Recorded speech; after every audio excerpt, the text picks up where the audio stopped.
Bueno, pues buenas tardes a todos. Bienvenidos a un encuentro más que nos proponemos, este vermut, que como sabéis nos hubiera gustado que fuera un vermut de verdad, pero de momento las circunstancias pues nos invitan a que con prudencia sea también de esta manera.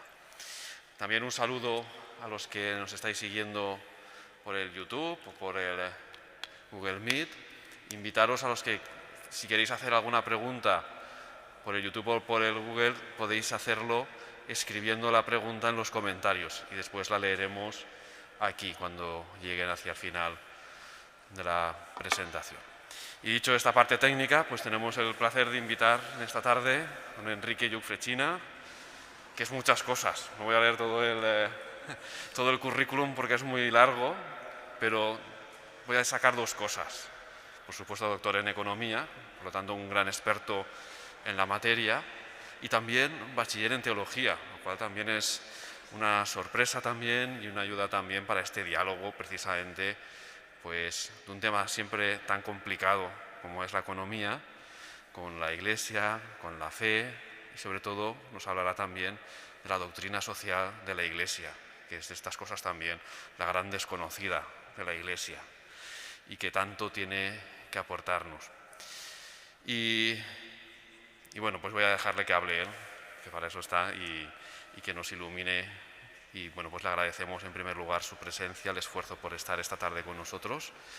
Y nada, bienvenido. Gracias, Luis. Gracias.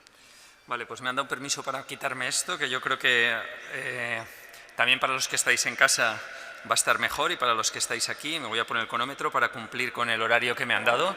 Y bueno, la pregunta que me planteó Luis de hablar hoy y de lo que vamos a tratar durante media hora y luego haremos el diálogo que queráis, ¿vale? Porque yo creo que los diálogos siempre enriquecen, ¿no? Es algo de lo que insiste mucho Francisco ahora en la Fratelli Tutti. No sé si la habéis leído o la habéis trabajado ya y si no, pues la cultura del diálogo, ¿no? Recuperar la cultura del diálogo y eso es lo que haremos después. La conferencia de hoy la he planteado como una pregunta, ¿no? ¿Podemos ser buena noticia para la economía? O como una afirmación, ¿podemos ser buena noticia para la economía? Y en ese sentido, bueno, pues voy a desglosar un poco cómo los cristianos tenemos una buena noticia para la economía. Yo creo además que en la Fratelli Tutti también habla precisamente un poquito de lo que ya llevamos trabajando nosotros durante un tiempo. También pediros, perdón, lo primero, disculpas por el retraso. El metro no ha ido bien. Yo he venido en metro para asegurar que llegaba, pero el metro se ha retrasado hoy y no he podido coger el enlace y por eso he tardado. Y he estado 20 minutos en la estación de Colón, lo cual no me hacía ninguna ilusión. No por nada, sino porque estar en una estación 20 minutos no es una cosa muy agradable, no sé, a lo mejor a alguien le entusiasma, pero a mí no. Y bueno, y por eso he tardado y he llegado un poco tarde, disculpad. Vale, pues bien, lo primero de lo que voy a hablar es de cómo la economía se ha convertido hoy en una nueva religión. De alguna manera nuestras sociedades están muy economizadas. La economía se ve como el principal motor de la sociedad. Ah, no ha pasado, esperad, a ver si pasa. Ahora no va. Antes no sé por qué ahora no va. Hace un momento sí que iba. Pero esto es el directo, vale.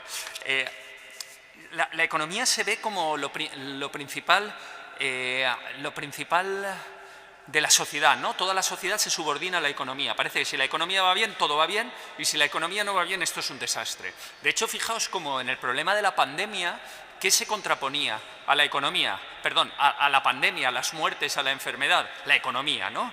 Oye, a ver si esto de la pandemia nos preocupamos por ella y fastidiamos la economía, porque lo importante es la economía. Esto no podemos hacer demasiado. No, fijaos cómo siempre la economía es la prioridad en nuestras sociedades. De hecho, Juan Pablo II habló de la idolatría del mercado en la Centesimus Annus y Francisco habló en la Evangelii Gaudium de la idolatría del dinero, ¿no? En ese programa que hizo, que ahora ha continuado con la Fratelli Tutti. Pues bien, ¿por qué hablan de la idolatría y hablan del mercado o del dinero? Porque hemos convertido la economía en una nueva religión que tiene un nuevo Dios, una nueva religión que nos promete la salvación, nos dice, oye, si tú vas bien económicamente, si tú ganas cada vez más, si tú tienes unos buenos ingresos y cada vez ganas más, vas a estar bien, esa es tu salvación. Lo que tienes que hacer es preocuparte por lo económico, lo demás son tonterías. Los sacrificios lo tienes que hacer para ganar más, para tener mejores ingresos, para que en la comunidad entre todos ganemos más, que cada vez haya más crecimiento económico. Te dan una promesa de salvación y te dicen, ¿cuál es nuestro Dios? Los mercados. Y le damos a los mercados, a esa economía, porque parece las tres economías, propiedades divinas. Le decimos que el mercado es omnisciente, omnipotente y omnipresente. Y ahora os explico esto, porque a lo mejor alguien dice, bueno, latinazos, ¿no? Estos conceptos del latín, pues decimos, mira, el mercado es omnipresente porque está en todo es economía. ¿Vale? Todo tiene un componente económico y la economía es lo principal en todo. Y esto nos lo dicen todo el día, la omnipresencia, ¿no? Siempre está presente. Cualquier cosa que hagamos tiene su componente económico y además ese es el más importante. Después nos dice omnisciencia. La omnisciencia es que además el mecanismo del mercado explica todo. Todo lo podemos entender por el mecanismo del mercado, porque al final la gente se mueve por la economía. Por lo tanto, si entendemos bien el mercado, vamos a entender qué es lo que sucede en la sociedad. Y nos dice, en el mercado la economía es omnisciente. Y después nos dice omnipotente. ¿Por qué? Porque nos dicen, y si tú no respetas las leyes del mercado, si tú no haces lo que el mercado te dice, ¿qué va a pasar? Te castigará. El mercado te castigará. Y no nos llaman pecadores porque eso no está de moda entre los economistas, pero si no nos dirían que pecamos ante el mercado.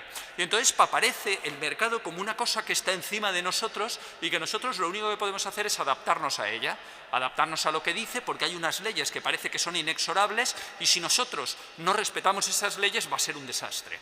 Vamos a acabar mal. Y eso nos aporta unos valores muy poco evangélicos. Yo diría que hasta antievangélicos, ¿no? Porque nos dice el objetivo, esa promesa de salvación es tener más de manera individual y colectiva. A nivel de colectivo lo que tenemos que tener es el máximo crecimiento económico. Además hemos organizado la sociedad de manera que o hay crecimiento económico o la sociedad es un desastre. Es decir, que organizamos la sociedad para que haya mucho crecimiento económico y cuando conseguimos que hay mucho crecimiento económico, que lo hay porque lo estamos consiguiendo, en el momento no hay crecimiento económico, todo se viene abajo, todo se desmonta. Por lo tanto, lo organizamos y además le decimos a las personas, lo que tenéis que hacer es ganar mucho dinero, ganar cada vez más. Las personas lo que tienen que hacer es ganar más, porque si cada uno gana más, ganamos más entre todos. Y entonces nos dicen, piensa en ti mismo, ten más, estudia para ganar mucho dinero, trabaja para ganar mucho dinero, sacrifícate para ganar mucho dinero, ¿no? Sacrificios, lo sacro, ¿no? Nos tenemos que sacrificar por el dinero y de alguna manera legitima el egoísmo. Nos dice al final que lo que tenemos que hacer es pensar en nosotros. Tú piensa en ti mismo, que los demás ya se apañarán, ¿no? El cada upadei, que decimos en valenciano, cada upadei. Tú apáñate con lo tuyo, piensa en lo tuyo y nada, lo de las buenas intenciones, eso es de otros. En la economía lo que hay que hacer es pensar en lo tuyo y preocuparte por lo tuyo. No pienses en los demás. De manera que cogemos una sociedad y la basamos en la competición. Hay que competir.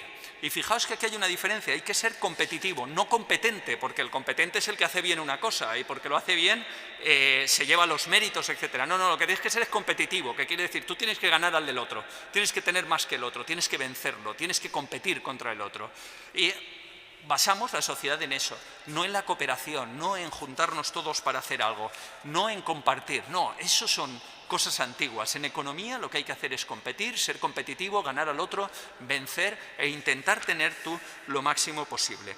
Y fijaos, esto ya nos lo avisaba de alguna manera, fijaos, esto lo decía ya San Pablo, y fijaos, San Pablo nos decía en la carta a Timoteo 1, 6, 10, carta a Timoteo 1, 6, 10, no tiene esto desperdicio, los que buscan riquezas caen en tentaciones, trampas y mil afanes absurdos y nocivos.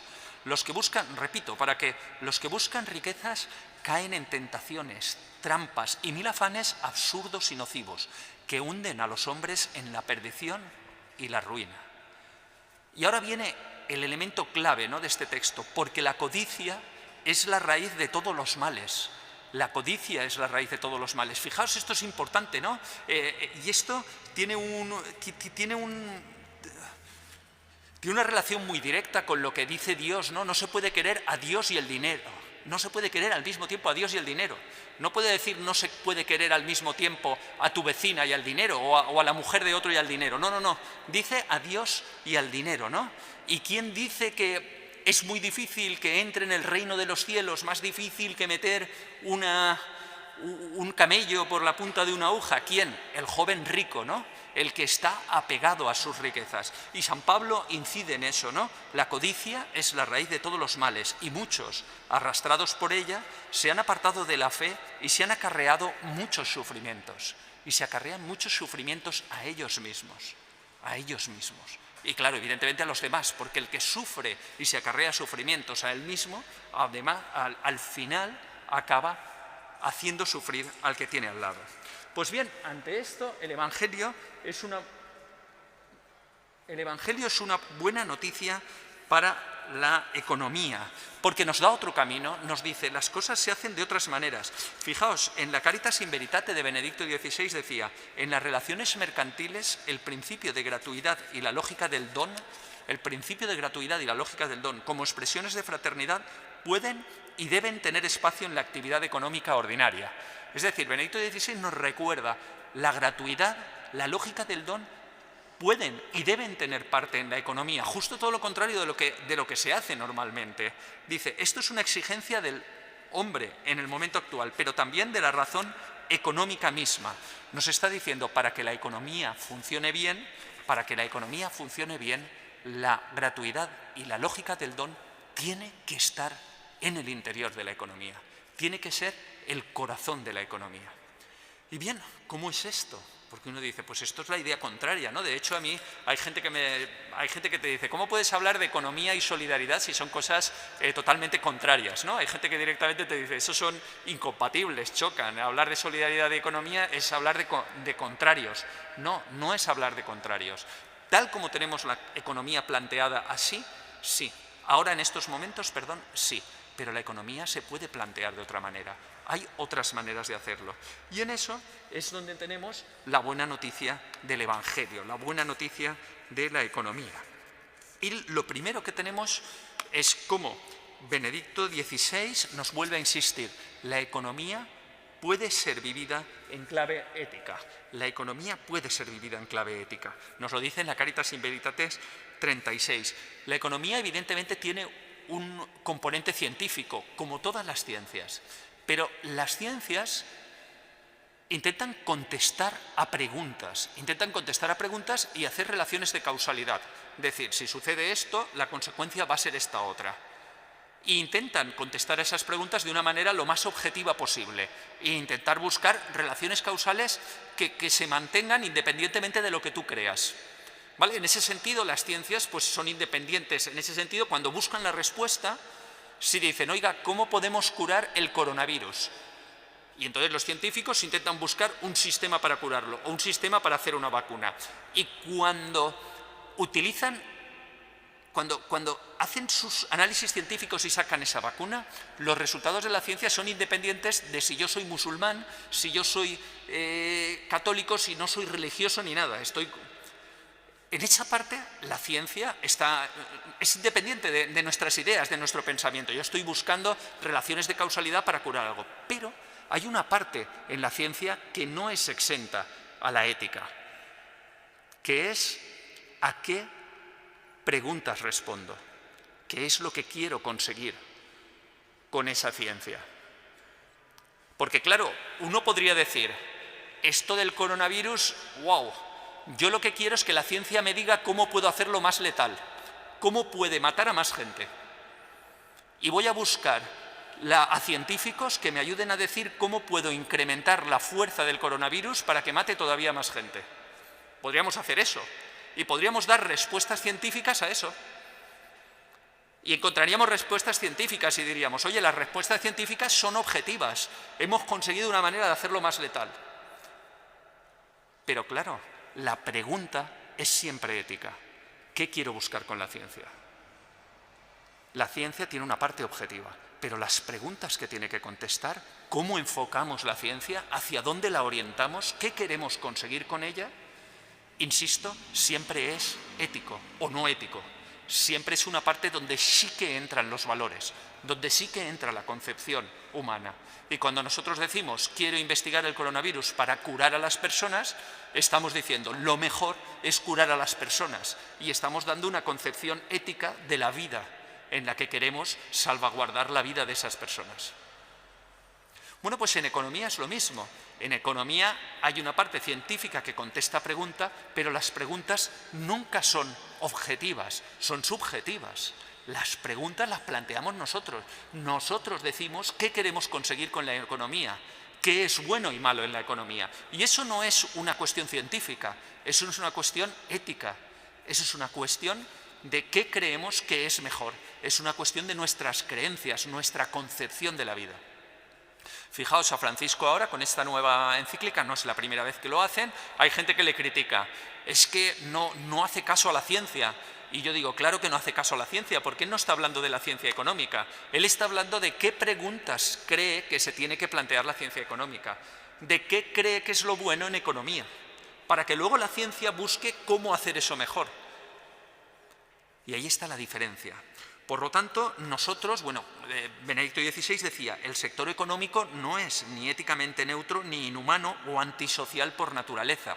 No es ni éticamente neutra, ni inhumano o antisocial por naturaleza, sino que es una actividad del hombre. Y como toda actividad humana, y precisamente porque es humana, debe ser articulada e institucionalizada éticamente.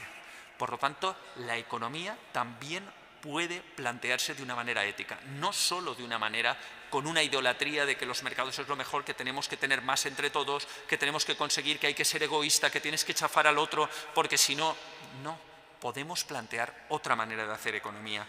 Y esto, a pesar de que en la Fratelli Tutti nos ha dado algunas pistas, muchas de ellas ya estaban en la doctrina social de la Iglesia, ya estaban. Es decir, lo único que hace es hacer un desarrollo de algunos de los aspectos, pero muchas de ellas las teníamos ya. Y lo primero, el primer elemento clave que nos da es que el tener tiene que estar al servicio del ser y no al contrario. Es decir, tener objetos, esto lo decía Juan Pablo II en la Solicitud del Rei Socialis, tener objetos y bienes no perfecciona de por sí al sujeto, sino contribuyen a la maduración y enriquecimiento de su ser, es decir, a la realización de la vocación humana como tal. ¿Qué quiere decir esto? El tener por sí mismo no nos hace mejores. El tener lo necesitamos tener, porque si no tenemos, si no nos alimentamos, si no tenemos un refugio donde dormir, pues a los 2 días fallecemos y nuestra vida se va y entonces ya no hay nada. Para vivir necesitamos cubrir nuestras necesidades, pero esa cobertura de nuestras necesidades solo tiene sentido si nos sirven para ser, si nos sirven para vivir.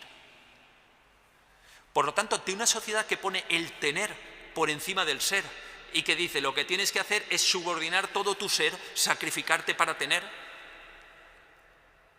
cosa que antiguamente solo hacían los muy pobres, es decir, la gente aspiraba a tener unos ingresos suficientes porque si eras muy pobre y no sabías que ibas a comer esta noche, entonces o cogías y te ponías a subordinar tu ser al tener, o esta noche no comías y mañana habías fallecido. Eso que era la desgracia de los pobres, ahora resulta que hay mucha gente con mucho dinero que vive toda la vida así, que vive subordinándolo todo al tener, a pesar de que no tiene necesidad de más. Seguro que conocéis a alguien así, desgraciadamente, que a pesar de tener bastante, toda la vida está pensando, está viendo cómo puede tener más, etcétera, y está subordinando su tener al ser. Por lo tanto, esta es la primera idea, ¿no? El tener está al servicio del ser y no el ser al tener, lo contrario que hay. Tenemos que cambiar la concepción, y no solo a nivel individual, también a nivel colectivo. A nivel colectivo, ese tener lo hacemos con el crecimiento económico. Hay que crecer, tenemos que tener más entre todos. Tiene que subir el PIB, el Producto Interior Bruto, que es lo que producimos entre todos en un año. Bueno, pues Juan XXIII decía en la Populorum Progressio, el desarrollo no se reduce al simple crecimiento económico. El desarrollo no se reduce al simple crecimiento económico. Para ser auténtico debe ser integral, es decir, promover a todos los hombres y a todo hombre. Y esta es la idea, ¿no? Tenemos que cambiar el objetivo. Ahora diré hacia dónde, pero tenemos que cambiar, tenemos que darnos cuenta que evidentemente tenemos que tener, claro que sí, pero solo lo suficiente. lo suficiente para poder ser, para poder desarrollarnos en otros aspectos. Y esta clave la encontramos en el Padre Nuestro, en nuestra oración, ¿no? Porque Dios también nos dio una oración, nos dijo, así es como tenéis que orar. Y claro, Él nos podría haber dicho, oye, si hubiera pensado que es bueno para nosotros, Dios era Dios, ¿no? Jesús era Dios, o por lo menos nosotros lo pensamos así, le podía haber hecho, rezad de la siguiente manera, pedid que cada día haya más crecimiento económico, pide cada vez quiero ser más rico, que el PIB aumente sin cesar. Podía haberlo dicho y podía haberlo puesto en el Padre Nuestro si hubiera pensado que era lo bueno para nosotros, ¿no? Pedid ser cada vez más ricos, porque eso el Padre os lo dará, porque es lo bueno para vosotros. No, sin embargo, ¿cuál es la petición? ¿Cuál es la parte económica? Dice, danos hoy nuestro pan de cada día. Danos hoy nuestro pan de cada día. Y sabéis que el pan en nuestra cultura, ¿no? En la cultura de Palestina también, en la nuestra, es como el maíz en Latinoamérica, ¿no? O el arroz en Asia, es el alimento básico, ¿no? El trigo y el pan es el alimento básico de nosotros. Si Jesús hubiera estado en el sudeste asiático, habría dicho, danos hoy el arroz de cada día, ¿correcto? Hubiera estado en Guatemala, hubiera dicho, danos hoy el maíz de cada día, ¿correcto? O las tortitas de cada día, hubiera dicho eso. Estaba en Palestina, pues dijo, danos hoy nuestro pan de cada día. Es decir, lo que dice es, pide lo suficiente para vivir, ¿no? ¿Os acordáis de Moisés, ¿no? Del maná? Cada uno recogía lo necesario para vivir. Y lo que cogía y de sobra, al día siguiente se le había hecho malo. No, solo lo necesario. Por lo tanto, esta es la idea del objetivo que tenemos que cambiar. Tenemos que pasar del tener más entre todos, que es lo que se llama en economía el bien agregado, al que todos tengan al menos lo suficiente. Tenemos que cambiar nuestra organización económica para que la organización económica no nos lleve a tener más entre todos, no nos lleve a un crecimiento que además, no hemos entrado en ello, no me va a dar tiempo, pero que además trae una serie de problemas importantes para el planeta, para las personas, para la manera de organizarlo, etc. Sino que lo que tenemos que hacer es cambiar la organización económica para organizarla de manera que todos tengan al menos lo suficiente. Dicho de otra manera, que hasta los que están peor, puedan por lo menos tener una vida digna. Hasta los que están peor. No quiere decir que todos estemos igual, ¿eh? No es eso, sino que todos tengan al menos lo suficiente. Y, atención, no solo hoy, también dentro de 200 o 300 años. Es decir, vamos a organizarlo de manera que todos tengan al menos lo suficiente hoy y que lo puedan seguir teniendo dentro de 300, de 400, de 500 años. Es decir, que sea sostenible, que se mantenga. Y esto es un cambio importante, ¿no? Esto es un cambio importante para la economía. A mí me ha gustado mucho la Fratelli Tutti, ¿no? Para todos los que estamos hablando de esto, nos ha gustado también porque es lo que pone. Es una de las partes de la Fratelli Tutti, dice esto, tenemos que organizar la economía para que todos tengan al menos lo suficiente, para que nadie se quede sin nada. No lo dice así, pero lo dice. Al final sabéis que en las encíclicas, aunque las hacen los papas, recogen ideas de gente que está pensando sobre el tema, ¿no? Y los economistas que estamos pensando sobre este tema, no soy yo solo, evidentemente, ni somos muchos, somos unos pocos, pero vamos avanzando y cada vez vamos siendo un poquito más, ¿no? Y va habiendo más sensibilidad. Y ahora con el encuentro de economía de Francisco, que se ha hecho hace muy poco, con jóvenes de todo el mundo, hablando de estos temas en el que también he tenido la suerte de participar, bueno, pues hemos avanzado un poquito ahí. Y al final, cuando nosotros queremos tener más entre todos, ¿a quién priorizamos como sociedad? A los que tienen más. ¿Por qué? Porque al final, como el tener más entre todos es una suma de lo que tienes tú, lo que tienes tú, lo que tienes tú, lo que tenemos cada uno de nosotros, el que más suma es el más importante, porque es el que más aporta. Y conseguimos tener más entre todos porque hay gente que aporta mucho. Y entonces las grandes personas de nuestra sociedad, ¿quiénes son? Los que aportan más. Los que consiguen tener una aportación más grande, los que tienen más dinero, ¿Y quiénes son los parias, por decirlo de alguna manera, de esta sociedad? Los que menos tienen.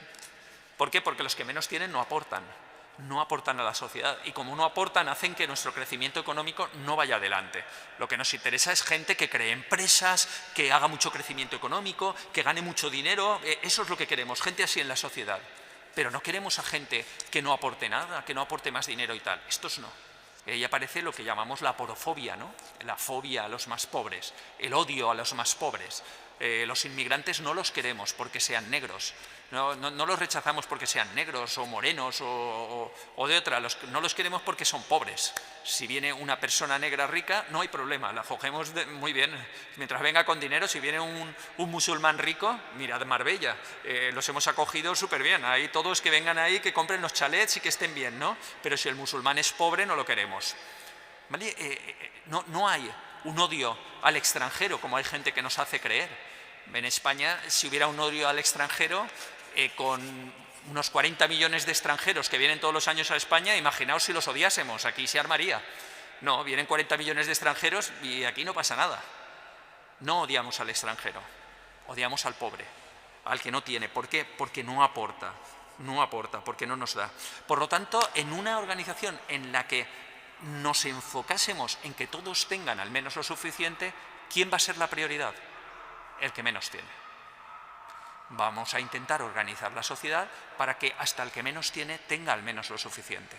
Y hay maneras de hacerlo, hay caminos, y se está pensando en ello, y hay propuestas, y hay gente que está llevándolo adelante. Pero ahí es donde tenemos que poner. Y la prioridad van a ser esas personas, porque la medida de que una sociedad que busca que todos tengan lo suficiente, la medida de que está funcionando o no, ya no es el crecimiento económico, ya no es cuánto tenemos entre todos, sino si hay menos gente que pasa necesidad en una sociedad, si hay menos pobres. Cuando yo era pequeño, mi padre me decía a veces, en Europa están mejor que nosotros. Y no me decía porque la renta per cápita fuera superior, me decía porque allí hay menos pobres.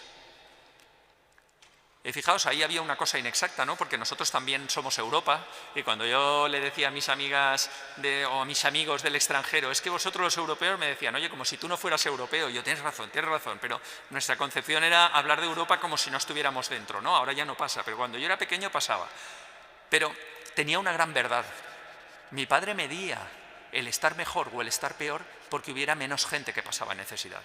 Una sociedad está mejor cuando los que menos están mejor, los que peor están mejor y no tienen necesidad.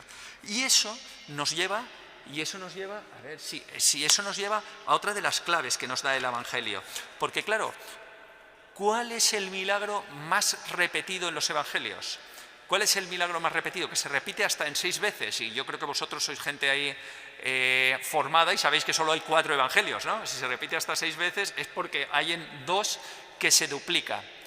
Pues muy sencillo, el de los panes y los peces. El de los panes y los peces. Se repite hasta 6 veces en los evangelios. Y claro, de pequeño nos han dicho o hemos cogido la idea de que esto era como una chistera, ¿no? Ya sabéis la chistera, ¿no? Que uno empieza a sacar palomas de la chistera y salen palomas de la chistera y tú dices, ¿cómo han salido tantos, no? Entonces parece que las cestas eran unas chisteras donde Dios iba repartiendo, pero no. Lo bonito del milagro de los panes y los peces es que es un milagro del compartir. Es un milagro en el que cuando Dios ve a todos los que están congregados allí, se ha hecho la hora de comer, Él ya ha dicho todo lo que tenía que hacer, ha subyugado a su público con su mensaje y están todos entregados, le dicen los apóstoles, oye, que aquí tenemos un problema, aquí están todos, que se vayan a casa, porque ahora ¿qué hacemos con ellos? No les podemos dar de comer. ¿Vale? Esto es un poco la idea, ¿no? Tiene ahí todos y el razonamiento lógico es el de los apóstoles. Ahora cada upadei, cada uno que se apañe, que coma, porque nosotros no tenemos aquí para dar de comer a todos. Dice, espérate, vamos a hacerlo de otra manera. Y les dice, ¿cuánto tenemos? Tenemos esto, ¿no? Los panes y los peces. Vamos a repartirlo, que es una manera de decir vamos a compartirlo. Y cuando empiezan a compartirlo, aparece el milagro. Porque si hubiera hecho, a decirle cada upadei, hubiera habido gente que hubiera comido bien, hubiera gente que hubiera comido regular, y hubiera habido gente que no hubiera comido, y que hubiera dependido de la benevolencia de los otros. Pero como compartió lo que tenía, ¿qué hicieron todos los que estaban subyugados por sus palabras? después de haberle escuchado? Compartir lo que tenían. Y cuando compartieron, ¿qué pasó? Hubo para todos y sobró. Hubo para todos y sobró. Y esa es la experiencia que tenemos cuando hacemos un sopar de sobaquillo o cuando hacemos un sopar de compartir, ¿no? Cuando fem el sopar de sobaquillo, cada uno va con su bocadillo y hay gente que tiene una gracia para los bocadillos que si tú no la tienes se te cae la baba viendo el bocadillo del de al lado y o le pides y depende de él o no, y el que tiene la suerte de tener la gracia ve que todos los demás, y hay otros y quien va sin bocadillo tiene que depender de que le den. Pero cuando vamos para compartir, ¿qué pasa? Cada uno lleva lo suyo, lo ponemos en la mesa, compartimos y todos comemos muy bien y sobra. Esa es la otra estrategia, ¿no? La segunda estrategia para conseguir el objetivo. En lugar de competir, compartir. En lugar de competir, compartir. Y eso es además lo que caracterizaba a las primeras comunidades. No se dice de las primeras comunidades que tenían unas grandes ceremonias o unos grandes templos y tal, sino que se dice en los Hechos de los Apóstoles. Nadie llamaba suyo a lo suyo propio nada de lo que tenía, pues lo poseían todo en común. Entre ellos no había necesidades, pues los que poseían tierras o casas las vendían, traían el dinero de lo vendido y lo ponían a los pies de los apóstoles. Luego se distribuía a cada uno según lo que necesitaba. A los primeros cristianos los conocían los romanos porque eran esos locos que lo compartían todo.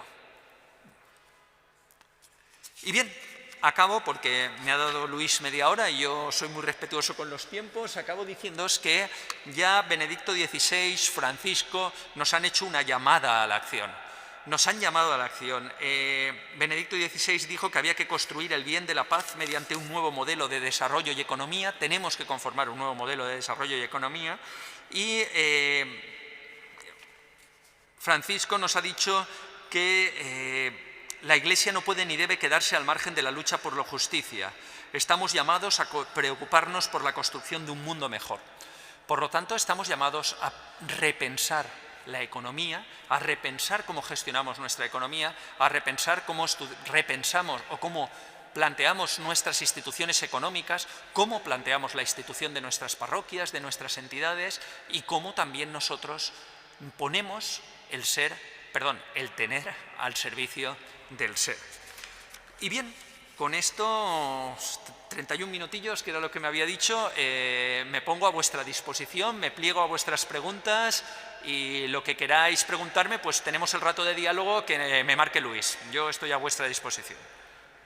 Bueno, pues muchas gracias y efectivamente tenemos ese turno de preguntas. Si alguien presente se hace la pregunta y si no, también los que nos ven por YouTube también pueden escribir sus preguntas y las leeremos aquí.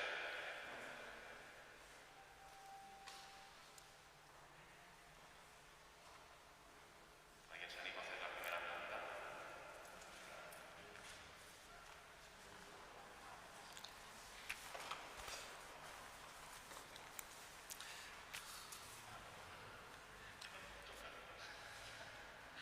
Bueno, primero muchas gracias por venir, que ya sabes que hace tiempo queríamos compartir contigo y me está diciendo mi mujer si no tenía ninguna pregunta, tengo muchas, pero claro que al final lo has comentado. La pregunta o lo que te quería hacer es, desde la parroquia, ¿cómo podemos entrar en ese cambio de paradigma? ¿Cómo podemos buscar que los que menos tienen estén mejor? ¿Me dices tu nombre, perdona? Miguel Ángel. Miguel Ángel, vale, perdón. Vale, Miguel Ángel. Yo creo que en las parroquias nosotros, en una fundación en la que estamos ayudando a algunas parroquias, ¿no?, a cambiar el planteamiento económico, y yo creo que ayudarles un poco a plantearse cómo se puede hacer esto. Y yo creo que hay algunas cuestiones importantes, ¿no? El pensar que, como decía Benedicto XVI en la Caritas in Veritate, en la 62, si no recuerdo mal, era comprar siempre es un acto moral, ¿no? ¿A quién estamos comprando? ¿Estamos pensando cuando compramos en quién gana dinero con nuestras compras?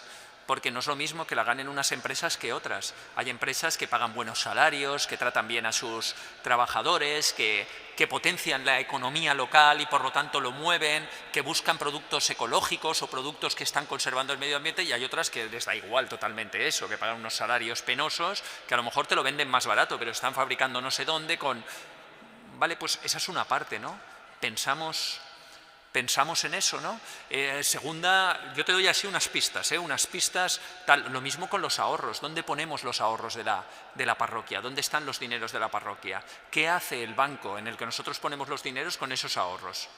Es decir, ¿lo está invirtiendo en cualquier cosa o tiene unos criterios éticos de compra? Es lo que llamaba Benedicto XVI, habló de eso también en la Caritas in Veritate, porque todas estas cosas, ¿no? de que tenemos que también hacer unas finanzas o buscar unas finanzas que sean más ajustadas con lo que pensamos, de manera que nuestro dinero, que el banco lo va a utilizar para prestar, lo utilice para prestar a quien nosotros queremos que le preste, o por lo menos en las actividades económicas que nosotros pensamos. Y esto sirve tanto para la parroquia como para las personas, ¿eh? Lo que estoy diciendo, como veis, Hay una tercera parte que quizá es diferente, ¿no? Pero que también, el patrimonio, ¿no? Con mucha frecuencia en la parroquia tenemos un patrimonio, lo estamos poniendo al servicio de las personas, de los más desfavorecidos. La parroquia está ofreciendo gratuitamente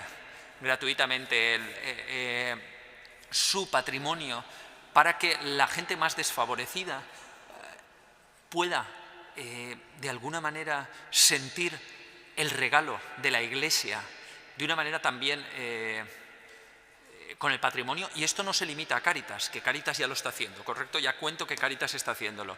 Entonces ahí tenemos un punto, ¿no? Y el ampliar Cáritas, ¿es solo las personas que hacen Cáritas o toda la parroquia tenemos la filosofía de Cáritas? Y ahí también hay un punto importante. Te he dicho así 4 cositas muy corriendo porque no era el objetivo, pero creo que te pueden dar pistas, ¿no? Ya te digo, nosotros sí que ha habido algunas veces que nos han pedido pues ayuda en algún sitio para explicar cómo se podía hacer, para hacer un programa también, quiero decir, un proyecto de cómo lo hacemos, qué pasos avanzamos, cómo nos lo planteamos a 1 o 2 años para cambiar la estructura con más aspectos. Pero eso serían un poquito las ideas que también son útiles. He insistido en estas y no en otras porque también son útiles para pensar para nosotros mismos, ¿no? Para nuestra economía.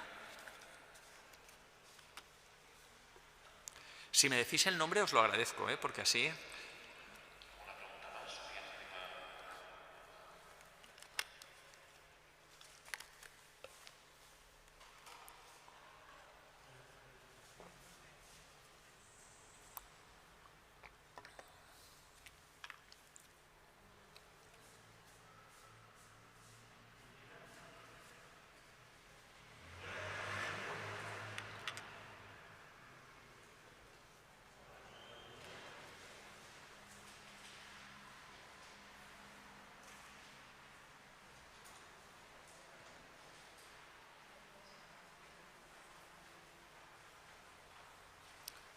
Se ha acabado la pila, justo en el momento adecuado. ¿Puedes preguntarlo desde ahí? A ver. Buenas tardes. Hola. Hola, soy Tino. Encantado. Gracias por venir. Como decía Miguel Ángel, un par de preguntas que se me ocurren. Como economistas que estáis trabajando en todas estas cosas, ¿estáis proponiendo iniciativas para promover legislación que vaya incorporando estas ideas a nivel estatal o a nivel supraestatal? Y luego también otra pregunta. Las ideas que se pueden ir incorporando, como que las empresas vayan vendiendo también en ese mercado globalizado que existe y que nos presiona, se pueden incorporar sin que se las coman las grandes empresas. Quiero decir, que acaben vendiendo que sus productos son ecológicos como un producto más. Los que estáis trabajando, ¿qué dificultades tenéis en eso y qué podéis hacer? Gracias. Vale, ¿me has dicho el nombre, perdona? Sí, Tino. Tino, vale, gracias, Tino. Vale, muy bien, mira, el tema de la legislación, ¿no? Sí que hay algunos avances, pero es verdad que ahora yo creo que el momento es cambiar mentalidad más que la legislación, porque porque esto choca con una mentalidad muy arraizada y con una concepción, ya he dicho, que casi religiosa. Entonces, plantear que el crecimiento económico no debe de ser el objetivo es como algo... la gente se marea mucho y te dicen, bueno, lo que tenemos que conseguir es que el objetivo económico, el crecimiento sea sostenible y tal. Y le explicas, mira, es que un crecimiento sostenible no es posible, es que en algún momento hay que parar. Esto además ya lo sabíamos desde hace muchos años. Hace 100 años ya Keynes ya lo comentaba, no hace falta estar creciendo siempre. Y los anteriores economistas a Keynes, los clásicos, hablaban de crecimiento estacionario, de que no hubiera crecimiento, ¿no?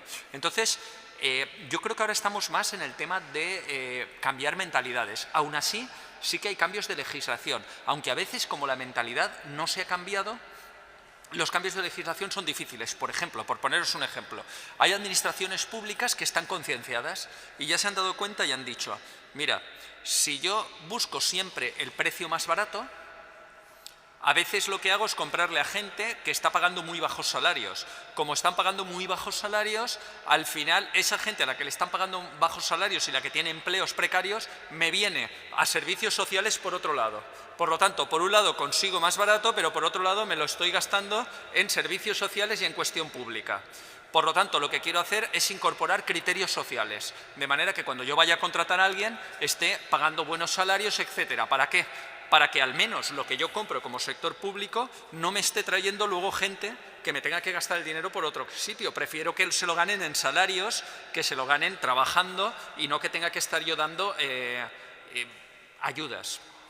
Claro, entonces tú dices, voy a incorporar esto a la contratación pública y hay una ley comunitaria de la Comunidad Europea que dice la contratación pública siempre el criterio último tiene que ser el menor precio. O cambiamos la mentalidad o eso se queda ahí. ¿Me explico? Cuando a veces lo sabemos, comprar barato sale caro, ¿no? No lo hemos oído toda la vida y no lo hemos comprobado. También sale caro a las administraciones públicas, porque comprar barato hace que muchas veces tengas que gastarte por servicios sociales. Oiga, es mejor no gastárselo por servicios sociales y que las empresas paguen buenos salarios que tener que estar al final yéndome por servicios sociales, o por lo menos yo lo veo así, ¿no? Prefiero que la gente esté trabajando, ganándose un salario, haciendo algo útil que por ellos, no por los demás, por ellos. Porque si tú estás trabajando te dignificas también y estás aportando a la sociedad, etc. Y luego, claro, en las empresas todo esto yo creo que hay que incorporarlo y las empresas lo van incorporando, poquito a poco. Evidentemente que hay algunas que en lugar de hacer un planteamiento ético, hacen un planteamiento estético. Y ahí, claro, el cambio está, si yo pienso que mi empresa, la prioridad es el beneficio y que yo todo lo que hago es por el beneficio, si yo veo que ser solidario, ser ecológico, ser no sé qué, me lleva al beneficio, lo voy a hacer. Pero cuando esto no me lleve al beneficio, no lo haré. ¿Me explico? Entonces, ¿qué es? ¿Qué tenemos que conseguir? Y hay gente que ya lo está haciendo, cambiar y decir, la prioridad son las cuestiones éticas, nosotros le llamamos la función social de la empresa y tenemos escrito, y vamos, la función social, la prioridad es la función social de la empresa, tenemos una función social que cumplir y el beneficio está al servicio de la función social, porque evidentemente la empresa tiene que tener algún beneficio, pero porque si no se viene abajo. Pero ese beneficio no debe de ser el objetivo al que se subordina todo lo demás, sino debe de ser el medio para conseguir lo demás. ¿Por qué? Porque de esta manera, cuando hay lo que llamamos dilemas éticos, cuando hay un problema entre beneficio y cuestión ética o social, si el beneficio está por encima, ¿qué subordino? Lo ético. Lo ético se va al lado, tengo que conseguir el beneficio. Pero si el beneficio está por debajo, puedo sacrificar una parte del beneficio para conseguir lo ético-social y busco otras soluciones. Yo he estado mucho tiempo dando en un máster, en un MBA que se llama Master in Business Administration, que fui el director durante unos años y daba clases de esto precisamente con gente que ya llevaba en las empresas, eran directivos que ya llevaban 15, 20, 10 años de directivos en una empresa y venían allí a mejorar un poco, ¿no? Y les decíamos, oye, se da este problema, soluciónalo poniendo por encima el beneficio y esto por debajo o soluciónalo de la otra manera. La fácil era esa la solucionaban todo. La complicada, donde se tenían que calentar, era la otra. pero en esta encontraban soluciones que a lo mejor rebajaban un poco el margen de beneficios, porque no se podían ir a pérdidas tampoco, porque entonces la empresa se desmontaba, pero conseguían encontrar soluciones más complicadas, tal vez, o más trabajadas, en las cuales, priorizando la función social, mantenía una rentabilidad, pero estaba priorizando eso. Es decir, se puede hacer. Y yo creo que necesitamos, el problema que tenemos los consumidores es que no tenemos información sobre eso.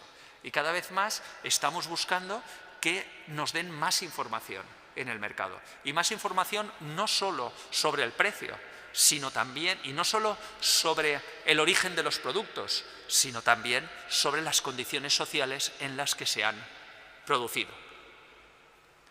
Y eso nos permitiría tener otros criterios para comprar, ser más libres para comprar, porque podríamos utilizar otros criterios en nuestra compra. Y hay muchísima gente que está incorporando esos criterios a la compra. Cada día más el porcentaje de personas que cuando compran ya no miran solo el precio, sino que están mirando otros criterios, en todos los estudios de marketing que se están viendo, se incrementa poquito a poco, lentamente, pero va creciendo. Las personas que miran esos otros criterios. Lo que queremos es que esos sean la mayoría, pasen de ser una minoría creciente, pero una minoría como es ahora, a que seamos la mayoría. Tenemos una pregunta que nos viene online. Os la leemos. Soy Javier Puig. ¿Nos podría dar una pequeña radiografía de cómo está la economía española y la europea desde el punto de vista ético, si dicha economía, si estamos cerca o lejos de los valores del Evangelio? Muchas gracias. Pues estamos muy lejos, Cuando yo empecé a estudiar, bueno, cuando acabé de estudiar, me fui a Madrid a hacer un máster de comunidades europeas, sobre temas de la Comunidad Europea. Entonces eran comunidades europeas, ahora es la Unión Europea, porque cambiaron el nombre con el Tratado de la Unión, el Tratado de Maastricht. No sé si lo recordáis, en el año 92, si estabais por aquí, que muchos de vosotros como yo estabais por aquí, en el año 92, bueno, pues el Tratado de Maastricht y todo esto cambió. Pues bien, algunos hablaban de la Europa de los mercaderes. Yo entonces, esto de la Europa de los mercaderes no acababa de cogerlo, era joven y no tenía así mucha... Pero cada día me he dado más cuenta, en la Unión Europea, con demasiada frecuencia, son los criterios economicistas los que priman. ¿Y qué es el criterio economicista? De hecho, a mí me gusta hablar de que la economía, el verdadero sistema económico que tenemos hoy, lo que lo caracteriza no es que si es liberal, socialista, no, lo que lo caracteriza es ser economicista. Y economicismo es una palabra que además no está en el inglés la está importando ahora de nosotros, de Italia, de Francia, pero sí que está en nuestras lenguas, que dice que pone la economía por encima de todo, que pone la economía como prioridad y subordina todo a la economía. Pues bien, por desgracia, todo el mercado interior que se formó entre el año 85 y acabó en el 93 con el Tratado de Maastricht, con esas 283 medidas para la creación de un mercado interior que se hicieron, el plan de Lors. Esto, los que seáis mayores, a lo mejor pues os acordáis de ello, ¿no? Todos estos temas que pasaron entonces, lo que hicieron es que en nuestra Unión Europea, en nuestro país y en la mayoría de los países occidentales ya a nivel mundial, se priorice ese economicismo, ese poner el crecimiento económico por encima de todos los otros intereses. Y poner el crecimiento económico supone luego legitimar la búsqueda del beneficio. Cada uno tiene que buscar, está legitimado para conseguir más beneficios, para tener más, para pensar solo en sí mismo, porque eso es un buen camino para conseguir mayor crecimiento económico. Y eso sí que lo hemos comprobado científicamente. Si la gente quiere tener más y todos quieren tener más y hay unas pequeñas normas que regulan eso, conseguimos más crecimiento económico. Y esto lo tenemos ahí, ¿no? Sí que lo denuncia. Y por eso, cuando habla Francisco, y perdonad que la nombre tanto, pero como es la última que ha salido, cuando habla Francisco de esa ideología liberal, etcétera, lo denomina de otra manera o lo nombra de otra manera, como lo he dicho yo. Pero eso es de lo que está hablando, ¿no? De cómo estamos en sociedades que priorizan la economía, que ponen la economía por encima de todo y subordinan todo a ese crecimiento económico. Y como eso realmente pues trae una serie de problemas graves porque, y los resumo, deja a mucha gente excluida, queda muchísima gente excluida, no trae la felicidad a las personas, no trae la vida plena a las personas. El que entra y subordina su vida al tener, normalmente se genera mucho sufrimiento, como había dicho San Pablo, lo recordáis en Timoteo. Y por tercera, y esto ya lo dijo Francisco en la Laudato Si, por tercera, ¿creéis que podemos estar creciendo económicamente miles y miles de años, que espero que os pase como a mí, que queremos que se mantengan las personas en la Tierra? ¿Creéis que podemos seguir creciendo cuando para crecer necesitamos más y más recursos naturales y cada vez gastamos más recursos naturales? Y cuando creciendo a un 3%, que es lo que todo el mundo nos dice que es lo normal, la producción de un país se duplica cada 25 años, es decir, que en 100 años se multiplica por 4, ¿creéis que podemos multiplicar en 100 años por 4 la producción mundial, en 200 años por 8, porque es 4 por 4, perdón, por 16 la producción mundial y por 4 más en 300 años y que tengamos suficientes recursos para hacer eso? No parece que sea verdad. Y más cuando, mientras que la renta per cápita en los últimos 60 años, la renta per cápita es la renta mundial por habitante, se ha multiplicado por 3, el uso de recursos no renovables en ese mismo periodo, ¿sabéis por cuánto se ha multiplicado? De recursos no renovables, de los que tú los gastas y ya está. Pues se ha multiplicado por 7. Por 7, en 60 años. Es decir, no se ha multiplicado por 2, ¿no? Que sería se ha multiplicado por 7. Parece imposible, ¿no? No aguanta el planeta todo esto, no lo aguanta. Entonces, toda esta dinámica nos está llevando a estos 3 problemas. No hay para todos, gente excluida, no nos trae una vida plena, una vida feliz. Si seguimos esos criterios, no tenemos esa vida plena, esa vida feliz, y encima no es sostenible ecológicamente. Espero, Javier, haberte contestado. Siempre, como no hay interacción, no puedes ver la cara, pero espero que haya contestado tu pregunta. A ver, nos da tiempo para una pregunta más. No sé si alguien se anima. Muy buenas, yo me llamo Javi. En la pregunta anterior, más o menos, ya has dado alguna pincelada, pero mi pregunta era, has comentado que tenemos que buscar empresas que paguen salarios dignos, que trabajen por la economía, por la sostenibilidad, pero ¿en qué fuentes podemos ver qué tipo de empresa? Porque si te vas a las misiones o visiones de las empresas o a la responsabilidad social corporativa, todas son muy bonitas, pero realmente ¿dónde puedes ir a ver qué empresas son? Sí, uno de los graves problemas que... Perdona, el nombre, porque es que... Javi, vale, Javi. Mira, uno de los problemas que tenemos es eso, que no tenemos toda la información sobre eso, ¿correcto? No hay unas fuentes, no tienen la obligación las empresas de ponerlo de una manera objetiva y, por lo tanto, no tenemos unas buenas fuentes. Pero sí que hay una serie de maneras que podemos saberlo, ¿no? Y hay una serie de criterios que también podemos ir siguiendo, que son más o menos intuitivos y que pueden hacer. Yo te voy a dar algunos, pueden haber más, pero ya los puede ir uno pensando cuando tiene sensibilidad. No, uno es, por ejemplo, la cantidad de trabajadores, ¿no?, que hay. Yo nunca voy a gasolineras que no me atiendan. ¿Vale? Yo voy a gasolineras que haya alguien que me ponga la gasolina, porque entonces sé que lo que ganan por lo menos está generando algún salario, si no, no está generando salarios. O cuando me dicen, ves, por esa, sírvete tú mismo, digo, no, yo por el cajero, porque yo quiero que le paguéis el salario, porque si todos nos servimos nosotros mismos, hay 4 personas más o 5 personas más que van a sobrar, menos salarios. Yo estoy pagando lo mismo, pero una parte de eso que antes se iba a salarios, a gente que tenía su salario y su empleo, pues no va. ¿Correcto? Temas transporte, ¿no? ¿Qué es más ecológico? ¿Bajar de mi casa e irme a comprar a la tienda que hay aquí, debajo de mi casa, o coger el coche e irme a otro sitio o pedirlo y que me lo traigan por mensajero con un envase, con una furgoneta de... ¿Qué es más ecológico?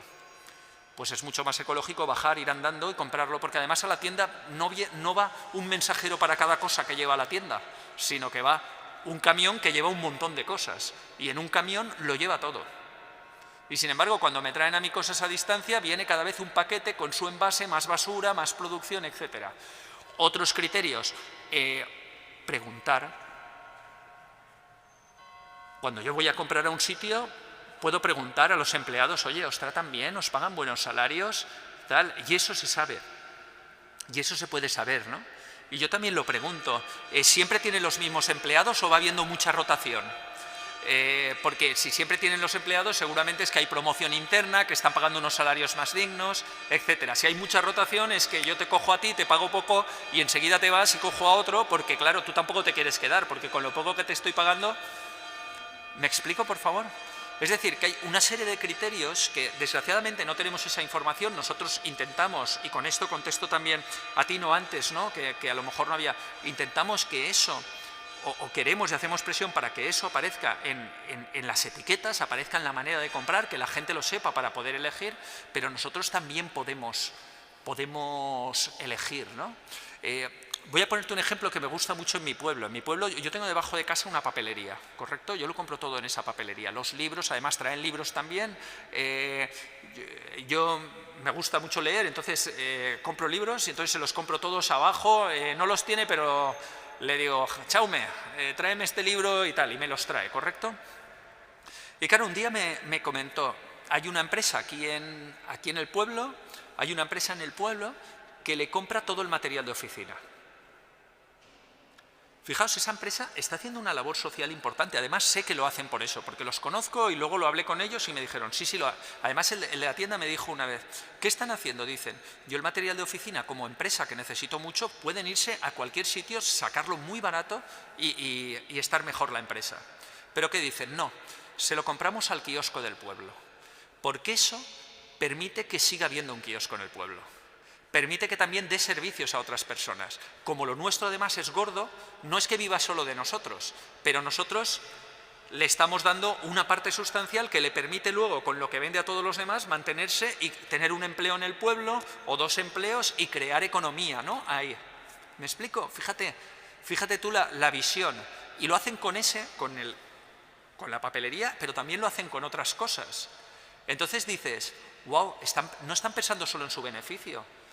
Están pensando, para 4 duros que me ahorro, o 7, me da igual, los que sean, prefiero comprar en el pueblo.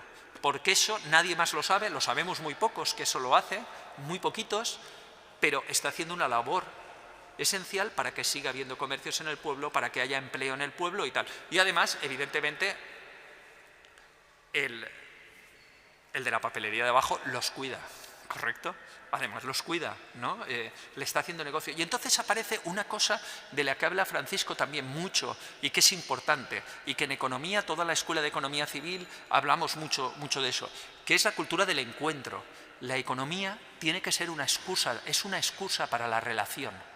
Cuando yo compro, cuando yo intercambio, es también una excusa para la relación, para relacionarme con el que vende abajo de mi casa, en la papelería, con la panadería de mi pueblo, con el del supermercado, y establecemos también una relación, porque la relación no son solo importantes las relaciones de amistad, de familia, las íntimas, intensas, por decirlo de alguna manera. También son muy importantes las relaciones esporádicas, ¿no? La de ir a la panadería, saludarlo, buenos días, ¿cómo estás, Quique? Buenos días, ¿qué tal tus hijos? Oye, muy bien, tal. Eso que no vas a salir nunca de juerga con el panadero, no va, pero permite también, ¿no? La vida también es esa relación. Por lo tanto, ahí es la otra cuestión, ¿no? La economía como encuentro. Y cuando yo me encuentro con alguien, pienso en esa persona. Y pongo un último ejemplo.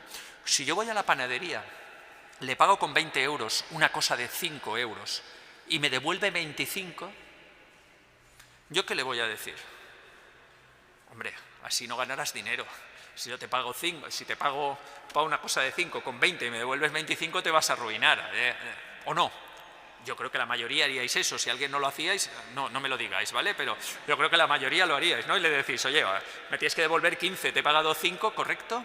¿Por qué? Porque yo tengo buen pan en casa gracias al trabajo del panadero, y el panadero y su familia y los que tienen empleados viven gracias a mí también, en parte, no solo gracias a mí, evidentemente, a todos, ¿no? Pero claro, si yo voy a una máquina, pongo 20 euros para una cosa de 5 y me devuelve 25, ¿qué hago? Me lo pongo en el bolsillo, me alegro y me voy con mis 25 euros, ¿no? ¿O no? o no pasa eso, porque dices, ¿qué vas a hacer? Voy a ir al teléfono de aquí, llamarle y decirles, oiga, es que su máquina me devolvió de más. ¿Qué quiere decir esto? Cuando deshumanizamos la economía, quitamos la relación, ya solo pensamos en nosotros mismos. Por eso hay mucha gente que quiere deshumanizar la economía, porque si tú deshumanizas la economía, si quitas al intermediario, ya no hay contacto, solo piensas en ti mismo. Yo lo que quiero es beneficiarme a mí, conseguir lo más barato, tener más, yo. Otra de las cosas que habla la Fratelli Tutti, ¿no? Cómo somos una sociedad de gente autorreferente, que solo estamos pensando en nosotros, que somos nosotros el criterio para lo bueno y lo malo. ¿Me explico? Entonces, este tema también de la excusa para la relación, de la economía como excusa para la relación, es importante también. Relacionarnos también en el intercambio del día a día y evitar todo aquello que no tiene. No se puede hacer totalmente, totalmente no se puede hacer, ya os lo digo. No penséis que vais a ser los más puristas del mundo si vais por ahí y hacerlo totalmente. Pero del 0 al 100 hay mucho, ¿me explico? Entonces, a lo mejor al 100% no podemos, pero sí que podemos al 80, al 70, al 90, y hay unas cosas que ya llega un momento en que no es posible hacerlo. Pero sí que incrementar el trozo, sabiendo que al 100%, tal como está ahora, no llegaremos. Yo espero que en algún día lleguemos, ¿no? Pero ahora no es posible, yo tampoco lo puedo hacer. Yo no lo puedo hacer al 100%, porque hay cosas que no se pueden. Pero bueno, sí que se puede aumentar sí, y ahí es donde tenemos que estar, ¿no? Es más importante la realidad que la idea, ¿vale? Esto lo decía Francisco en la Evangelii Gaudium. Correcto, la idea es voy a ser al 100%, tengo que ser purista al 100%, y la realidad es no puedo al 100%, pero puedo hacer más de lo que hacía antes. Pues voy para ahí.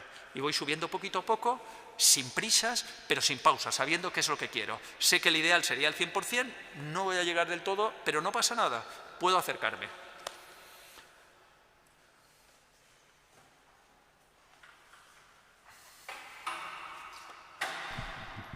Bueno, pues tenemos que ir concluyendo. Los tiempos podríamos seguir escuchándote, encantados, y queremos agradecerte una vez más el esfuerzo por estar esta tarde con nosotros, por ilustrarnos, por darnos tantas pistas, que lo habíamos anunciado, que no nos iba a dejar indiferente, que iba a tocar cosas que nos iba a afectar en lo concreto y en nuestra realidad diaria. Pues nada más, acabamos agradeciéndote que hayas estado esta tarde con nosotros, agradeciendo también a todos los que habéis venido, los que nos habéis seguido por las redes, y anunciándoos, como decíamos también, que acaba de publicar un libro, Una economía, con este título tan sugerente, Una economía para la esperanza, que lo podréis tener también aquí. Ahora podéis acercaros, los que estáis fuera y nos veis por las redes, o nos escucháis, porque no sé si me llegáis a ver, pues lo podréis también acercaros a lo largo de la semana que viene y cuando queráis, y los tendremos aquí también en la sacristía, y también pasaremos un link por si lo queréis también directamente en la editorial. Y nos veremos, si Dios quiere, en próximos encuentros. Seguiremos proponiéndoos y os avisaremos para que podáis participar de nuevos encuentros del Vermut. Muchas gracias a todos y buenas tardes.